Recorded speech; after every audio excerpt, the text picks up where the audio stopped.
Hello, everyone. I'm Niranjan Dev Bharadwaj. Welcome to you to today's episode of Good Energy News. I will be talking you through two very optimistic energy stories coming from India. Well, with a population of 1.3 billion, India has had a massive demand from electricity to fuel its rapidly growing economy. From a power deficit nation, from a nation suffering from energy poverty at the time of its independence in 1947, India has made efforts to transition into an energy independent country in the last 7 decades. Now, India is a surplus power nation, but keeping in mind about the sustainable development goals, India's power generation is a mix of rapidly shifting towards renewable sources of energy. Today, India is world's third largest producer of renewable energy, and with its 40% of installed electricity capacity coming from non-fossil fuels. Well, I'll share two such media reports which talk about India's commitment, dedication, and India's inspirational journey towards renewable energy.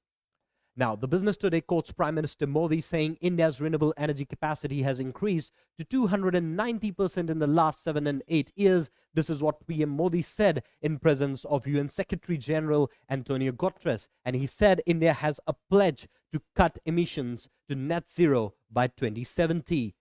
Well, Prime Minister further says today we are ranked fourth in the wind energy, fifth in the solar energy, and India's renewable capacity has increased to 290% in the last 7 and 8 years. We have also achieved the targets of having 40% of energy from non-fossil fuels, basically 9 years ahead of the time. He also said through National Hydrogen Mission, India has moved towards an environment-friendly energy source. Well, this will help India and many countries of the world to achieve their goal of net zero. PM Modi also quoted, and he said, India has become a prime example of how progress and nature can go hand in hand.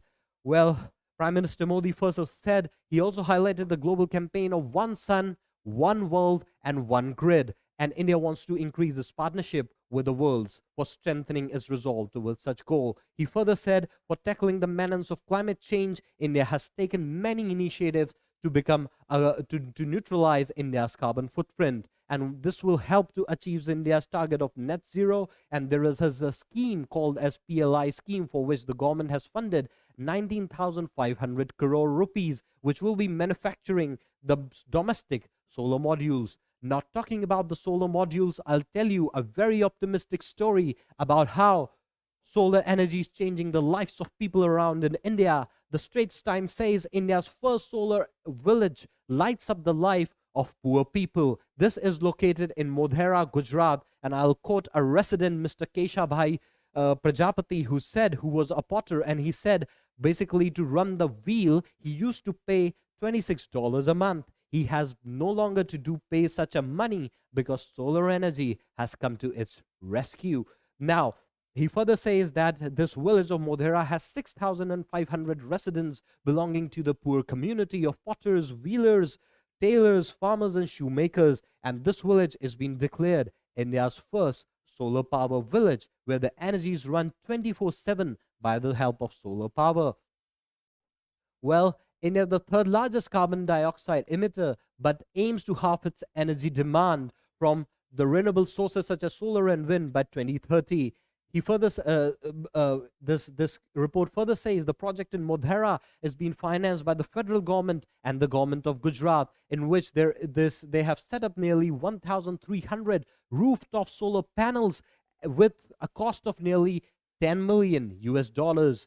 The government buys also the excess energy from the people, and with this money, there is a report of Praveen Bhai, who is a tailor. He said he used to teach his kid under the street lamps, but can you imagine now he will be able to study under his house and due to solar energy. Further, a housewife says he got access to solar power. He has bought a sewing machine, and she can make clothes, two more clothes a day. Now, these two reports talk about the gravity of India's commitment, dedication of transitioning towards renewable sources of energy. Well, I, Niranjan Dev Bharadwaj, hereby sign off till the next episode of Good Energy News. Thank you very much for listening.